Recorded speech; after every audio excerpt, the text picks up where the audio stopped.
Good morning dear students, welcome in home science tutorial. कैसे हैं आप सभी? मैं उम्मीद करती हूँ आप सभी बच्चे स्कूल रेगुलर जा रहे होंगे क्योंकि कोरोना का असर कम हो गया है। तो यहाँ मैं एक स्पेशल बात कहना चाहती हूँ कि कोरोना का असर कम हो गया है लेकिन कोरोना ख़त्म नहीं हुआ है, इसलिए स्कूल में आप विशेष सावधानी पूर्वक जाएं, अपना मास्क लगा कर जाएं और अपने हैंड सैनिटाइज़र लेके जाएं साथ में। और इसके अलावा पानी की बोतल, लंच बॉक्स और अपनी किताब, कॉपी, पेन, पेंसिल ये सभी आपको शेयर नहीं करनी है। तो आइए, आज का हमारा टॉपिक है कपड़े हमारे आसपास। तो कपड़ों का हमारे दैनिक जीवन में बहुत महत्व है। अगर हम आप अगर अपनी दिनचर्या देखें तो आप सुबह सुबह से देखते हैं कि सुबह आपको नहाने के लिए नहाते हैं, उसके बाद आपको तौलिया की ज़रूरत होती है। उसके तौलिया एक विशेष प्रकार का कपड़ा होता है जो कि पानी को एब्जॉर्ब करता है। उसके बाद आप अपनी स्कूल यूनिफॉर्म पहनते हैं। फिर किताब कॉपी को ले जाने के लिए आपको बस्ते की आवश्यकता होती है और आपका बैग एक मजबूत, एक विशेष प्रकार का कपड़ा बना होता है जो कि मजबूत होता है और भारी वजन को सहन कर सकता है। इसके बाद आपको सॉक्स, शूज़ ये भी एक विशेष प्रकार के कपड़े से बने होते हैं। तो इस प्रकार हम देखते हैं कि हमारे घर में सभी चीज़ें कपड़े से बनी होती हैं। चाहे हम बेड पर चादर देखें या अपने कर्टेन्स देखें या कारपेट्स देखें या किचन में डस्टर देखें, सभी चीज़ें कपड़े से बनी होती हैं। तो कपड़े का हम विशेष महत्व है। कपड़ों के बारे में अगर हम बात कर रहे हैं तो हम सबसे पहले हमारे लिए ये जानना ज़रूरी है कि कपड़ा बनाने के लिए सबसे छोटी इकाई क्या होती है। तो कपड़ा बनाने के लिए जो सबसे छोटी इकाई होती है उसका नाम है रेशा। रेशा या इसको हम तंतु भी कहते हैं और इंग्लिश में इसको बोलते हैं फाइबर। ये कपड़े की सबसे छोटी इकाई है और सबसे मुख्य इकाई है। और रेशे जो हैं बहुत ज़्यादा लंबे नहीं होते, 2 से 4 सेंटीमीटर तक के होते हैं।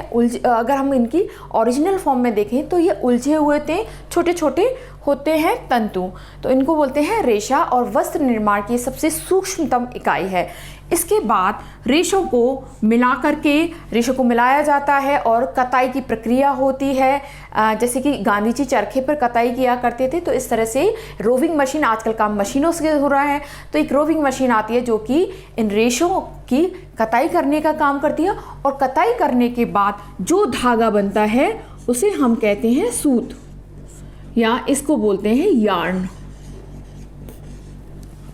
सूत को आपस में करघे पर इस तरह से लंबाई में लगाया जाता है और लंबाई में लगाने के बाद इनके बीच में आपस में एक एक लाइन धागे को भर करके वस्त्र का निर्माण किया जाता है। तो लंबाई में जो धागे होते हैं इनको बोलते हैं ताना और चौड़ाई में जो धागे होते हैं इनको बोलते हैं बाना। तो इस प्रकार ताने और बाने के धागों को आपस में गूंथ करके कपड़ा बनाया जाता है। तो इसके बाद नेक्स्ट जो बनता है इसे बोलते हैं कपड़ा या फैब्रिक।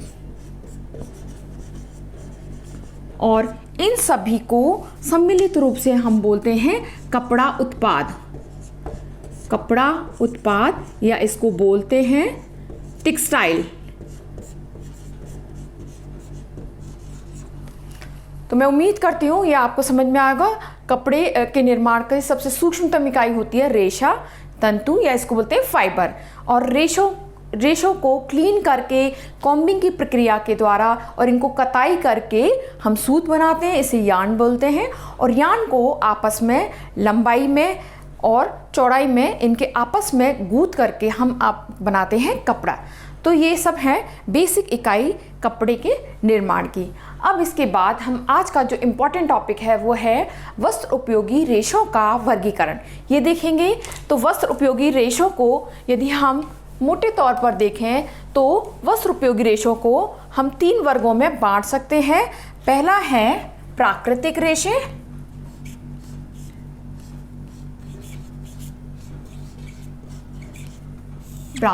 रेशे, दूसरे आएंगे मानव निर्मित रेशे या इनको विनिर्मित रेशे भी कहते हैं। विनिर्मित रेशे। और तीसरे प्रकार के होते हैं मिश्रित रेशे।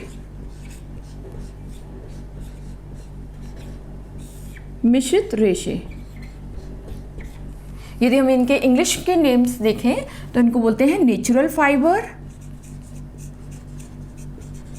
नेचुरल फाइबर, इनको बोलते हैं विनिर्मित या मानव निर्मित, इसलिए इसको बोलते हैं मैन मेड फाइबर,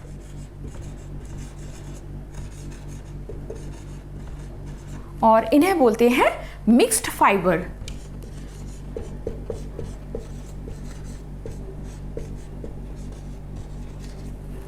अब प्राकृतिक रेशे, प्रकृति में कौन कौन सी वस्तुएं हैं? तो प्रकृति में पेड़ पौधे होते हैं, जीव जंतु होते हैं और खनिज होते हैं। तो इन सब से जो रेशे हमें प्राप्त होते हैं उनको बोलते हैं प्राकृतिक रेशे। अब प्राकृतिक रेशों को भी अलग अलग वर्गों में वर्गीकृत किया है। पहले आएंगे इसमें वनस्पतिक रेशे। वनस्पतिक रेशे, वनस्पतिक रेशे जैसा कि नाम से पता चला ये पेड़ पौधों से प्राप्त होता है। तो कोई चीज़ यदि पेड़ पौधों से प्राप्त होती है तो उसके अंदर होता है सेलुलोज, इसलिए इनको सेलुलोजिक फाइबर भी बोलते हैं। सेलुलोजिक फाइबर भी बोलते हैं। अब सेलुलोजिक फाइबर ये रेशे पेड़ के किस पार्ट से प्राप्त हो रहे हैं उसके आधार पर भी इनको अलग अलग वर्गों में बांटा गया है। जैसे कि पेड़ के बीज से प्राप्त हो रहे हैं, बीज फाइबर, इसमें आएगा कपास, कपोक। यदि रेशे पेड़ की पत्तियों से प्राप्त हो रहे हैं तो इनको बोलेंगे लीफ फाइबर, लीफ फाइबर। इसके अंदर आएगा अनानास और सीसल।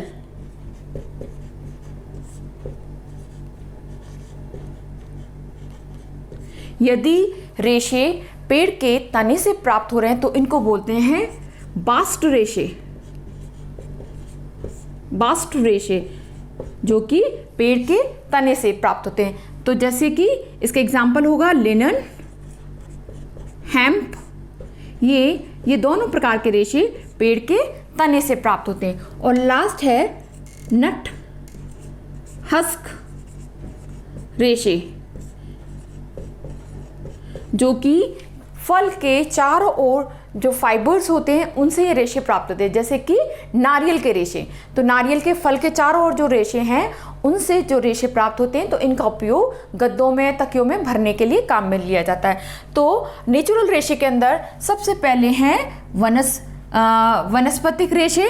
वनस्पतिक रेशों को भी रेशा पेड़ के किस पार्ट से प्राप्त हो रहा है उसके आधार पर 4 वर्गों में वर्गीकृत किया है। बीज से जो फाइबर प्राप्त होते हैं उसमें आएगा कपास और कपोक। दूसरा है लीफ फाइबर, जो कि रेशे हमें लीफ से प्राप्त होते हैं, तो अनानास और सीसल इसके एग्जाम्पल्स हैं। उसके बाद बास्ट रेशे, पेड़ के तने से प्राप्त होने वाले रेशे, ये बास्ट रेशे हैं। इसके अंदर आता है लिनन और हेम्प। और लास्ट है नट हस्क रेशे, इसके अंदर आता है नारियल के रेशे, नारियल रेशे। तो प्राकृतिक रेशों में पहला था वनस्पतिक रेशे, दूसरे हैं जांतव रेशे। इनको हम बोलते हैं एनिमल फाइबर्स। तो नाम से हमें पता चल रहा है कि ये रेशे जंतुओं से प्राप्त होते हैं। तो जंतुओं से जो प्राप्त रेशे होते हैं, इन रेशों के अंदर प्रोटीन अधिक मात्रा में होता है। अब जंतुओं से भी हमें 2 प्रकार से रेशे प्राप्त होते हैं। एक तो जंतुओं के बालों से, जिसमें आता है ऊन। ऊन को खरगोश के या भेड़ के, बकरी के, ऊंट के, इनके बालों से प्राप्त किया जाता है, इसलिए इसको हम बोलेंगे जंतु फर या बाल। इसका एग्जाम्पल होगा ऊन। और दूसरा होगा इसमें जंतु श्राप से प्राप्त होने वाले रेशे, जो कि जंतुओं के श्राप से प्राप्त होते हैं। इसमें एग्जाम्पल आएगा रेशम। रेशम के कीड़े के द्वारा मुंह से लार निकाली जाती है और उस लार के अंदर कीड़ा अपने आप को बंद कर लेता है। ये स्टेज होती है कोकून की। तो कोकून स्टेज में रेशम प्राप्त करने के लिए कोकून्स को गर्म उबलते हुए पानी में डाला जाता है, जिससे कि लार में जो चिपचिपा पदार्थ होता है वो पानी के अंदर घुल जाता है और उससे हमें सिल्क के रेशे प्राप्त होते हैं। तो ये होंगे जांतव रेशे। इसके बाद तीसरे हैं खनिज रेशे। खनिज रेशे, इनको मिनरल फाइबर्स बोलते हैं और इसमें एग्जाम्पल आएगा एस्बेस्टोस। ये रेशे हमें खनिजों से प्राप्त होते हैं। एस्बेस्टोस ये एक अग्नि अवरोधक वस्त्र बनाने के लिए काम में आता है।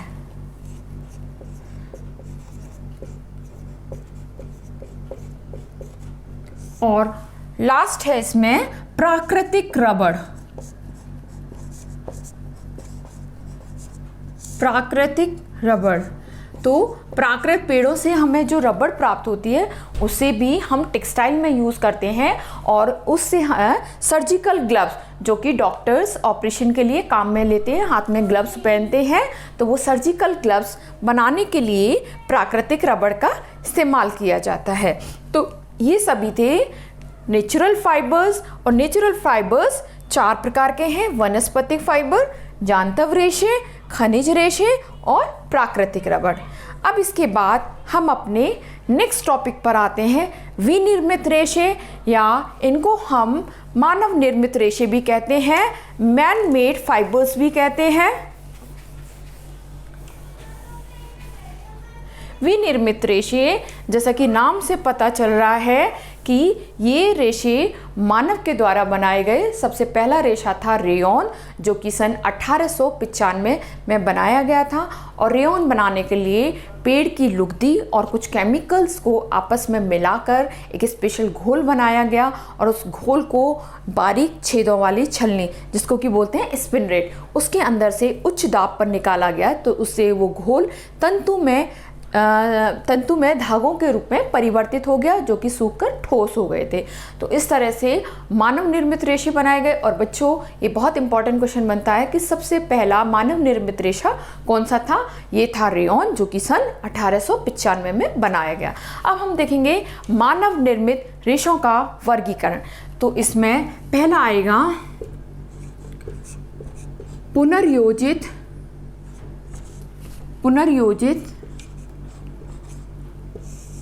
सेलुलोस रेशे। पुनर्योजित सेलुलोस रेशे, इसमें आएगा इसके अंतर्गत नाम से पता चला सेलुलोस रेशे। तो ये इसमें कुछ मात्रा में पेड़ की लुगदी भी होती है या फिर कपास होता है और उसमें कुछ मात्रा में केमिकल मिला करके इन रेशों को बनाया जाता है। तो इसका जो मेन एग्जाम्पल आएगा, इसमें आएगा रेयॉन। अब रेयॉन, उसमें कौन सा केमिकल मिलाया गया, किस तरह से उसका निर्माण किया गया, उसके आधार पर 3 प्रकार का है: नाइट्रोसेलुलोस रेयॉन, विस्कस रेयॉन और क्यूप्रामोनियम रेयॉन। तो रेयॉन की जो तीनों वैरायटीज हैं वो आएंगी पुनर्योजित सेलुलोजिक रेशे के अंदर। दूसरा होते हैं अशोधित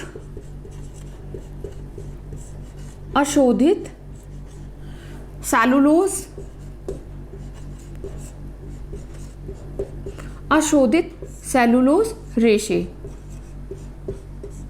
इसके अंदर आएंगे एसीटेट फाइबर्स, सेकेंडरी एसीटेट और ट्राई एसीटेट।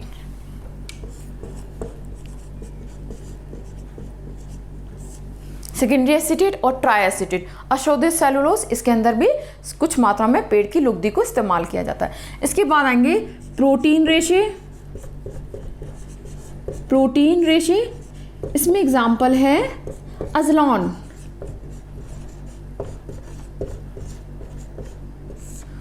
और उसके बाद आएंगे गैर सेलुलोजिक रेशे।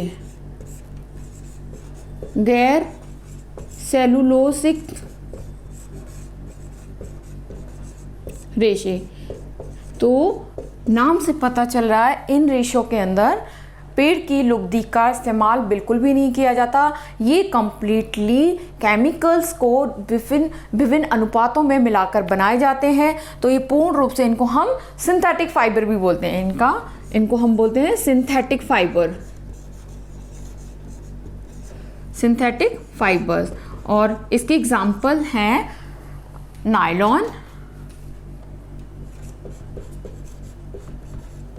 नायलॉन, पॉलिस्टर, और पॉलिस्टर का दूसरा नाम है टेरिलिन या टेरिन। इंपॉर्टेंट क्वेश्चन बनता है ऑब्जेक्टिव्स के लिए कि पॉलिस्टर का दूसरा नाम क्या होता है, इसको टेरिलिन या टेरिन कहते हैं।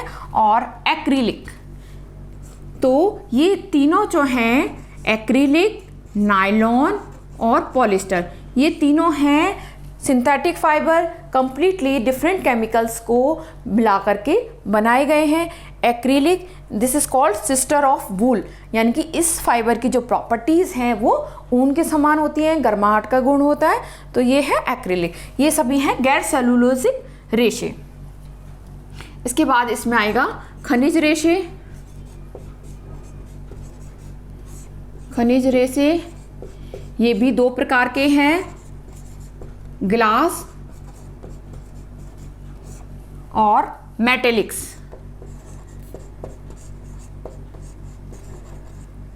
ग्लास और मेटेलिक्स। ग्लास के अंदर एग्जाम्पल आएगा फाइबर ग्लास, फाइबर ग्लास के पर्दे भी बनते हैं, इंडस्ट्रीज में काम में लिए जाते हैं। और मेटेलिक्स का एग्जाम्पल है ल्यूरेक्स। तो ये सभी हैं मैन मेड फाइबर, इनको विनिर्मित रेशे कहते हैं या मानव निर्मित रेशे कहते हैं। ये हैं 5 प्रकार के। पहला है पुनर्योजित सेलुलोजिक रेशा, जिसमें आता है रेयॉन। रेयॉन 3 प्रकार का है, नाइट्रोसेलुलोज रेयॉन, विस्कस रेयॉन और क्यूप्रामोनियम रेयॉन। सेकेंड है अशोधित सेलुलोज रेशे, इसके अंदर एसीटेट आता है। एसीटेट 2 प्रकार का है, सेकेंडरी एसीटेट और ट्राई एसीटेट। इसके बाद प्रोटीन रेशे, प्रोटीन रेशों में है अजलॉन। उसके बाद गैर सेलुलोजिक रेशे, ये डिफरेंट केमिकल्स को अलग अलग अनुपात में मिला करके बनाए जाते हैं, इनको पूर्ण रूप से सिंथेटिक फाइबर्स कहा जाता है। और इसके एग्जांपल्स हैं एक्रिलिक, नायलॉन, पॉलिस्टर। पॉलिस्टर का दूसरा नाम होता है टेरिलिन या टेरीन। और एक्रिलिक, इसकी प्रॉपर्टीज़ वूल के समान, ऊन के समान होती हैं। और उसके बाद है खनिज रेशे, ये भी 2 प्रकार के हैं, ग्लास जिसमें फाइबर ग्लास है और मेटेलिक्स, इसमें है ल्यूरेक्स। तो ये है विनिर्मित या मानव निर्मित रेशे। इसके बाद जो तीसरे प्रकार के रेशे हैं ये हैं मिश्रित रेशे। तो एक बात मैं बताना चाहती हूँ, हर रेशे के अंदर कुछ विशेष गुण होते हैं। जैसे कि कपास, तो कपास के जो फाइबर्स होते हैं, छोटे फाइबर्स होते हैं, इनके अंदर एक विशेष गुण होता है कि इनकी अवशोषण क्षमता बहुत अच्छी होती है। ये इसीलिए इनको हम गर्मी में पहनते हैं। ये पसीने को बहुत अच्छी तरह से एब्जॉर्ब करते हैं और बॉडी के अंदर की हीट को बाहर ट्रांसफ़र करते हैं। लेकिन इसका एक नेगेटिव पॉइंट होता है कि इसमें सिलवट बहुत जल्दी पड़ती हैं। तो इसी प्रकार से एक दूसरे प्रकार का रेशा होता है वूल या ऊन। इस रेशे की प्रॉपर्टीज़ हैं कि ये गर्माहट प्रदान करता है, इसीलिए इसको सर्दियों में पहना जाता है और इसके अंदर सलवट नहीं पड़ती है। तो यदि कॉटन को और वूल को दोनों को मिलाकर एक नया प्रकार का रेशा बनाया जाए तो उस रेशे में ठंडक प्रदान करने का गुण होगा, अच्छी उसकी अवशोषण क्षमता होगी और साथ ही इसमें सलवट नहीं पड़ेंगी। तो इस तरह से 2 अलग अलग विशेषताओं वाले रेशों को आपस में मिलाकर एक नया प्रकार का रेशा बनाया जाता है, इसे बोलते हैं मिश्रित रेशे।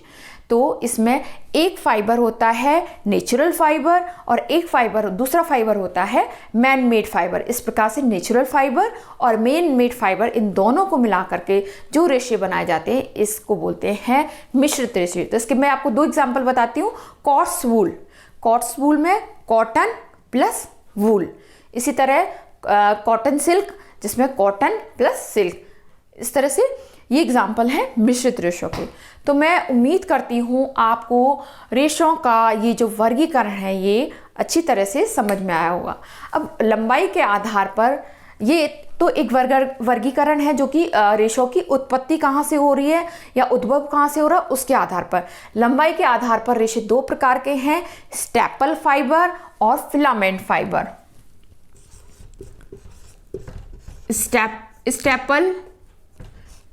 स्टेपल फाइबर और फिलामेंट फाइबर। ये वर्गीकरण है रेशों का उनकी लंबाई के आधार पर। तो जो स्टेपल फाइबर्स होते हैं वो बहुत छोटे रेशे होते हैं, उनकी लंबाई 1 से लेकर 5 सेंटीमीटर तक होती है। तो ऐसे रेशों से जो कपड़े बनाए जाते हैं वो ऊपरी सतह पर खुरदुरे होते हैं, उनके अंदर चमक का अभाव होता है। तो सस्ते किस्म के रेशे कपड़े इस तरह के स्टेपल फाइबर से बनाए जाते हैं।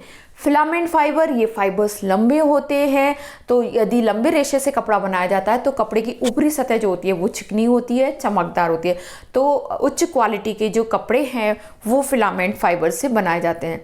तो लंबाई के आधार पर 2 प्रकार का वर्गीकरण है, स्टेपल छोटे रेशों से बने हुए छोटे रेशे, और फिलामेंट फाइबर जो कि रेशे की लंबाई ज़्यादा होती है, लंबे रेशे। तो आज का ये चैप्टर हमारा था मुख्य रूप से रेशों के वर्गीकरण पर आधारित। इसी का मैं दूसरा वीडियो आपको जल्दी ही लेकर आऊँगी, और मैं उम्मीद करती हूँ आपको आज का वीडियो पसंद आया होगा। बहुत इंपॉर्टेंट चैप्टर है आपके कोर्स का, तो इसे वीडियो को लाइक करना और अपने दोस्तों के साथ शेयर करें, क्योंकि आप टेक्नोलॉजी के युग में हैं। तो जो चीज़ अच्छी आपको लगती है आप उसको दूसरों के साथ शेयर करें। यदि अभी तक चैनल को सब्सक्राइब नहीं किया है तो चैनल को सब्सक्राइब करें। धन्यवाद।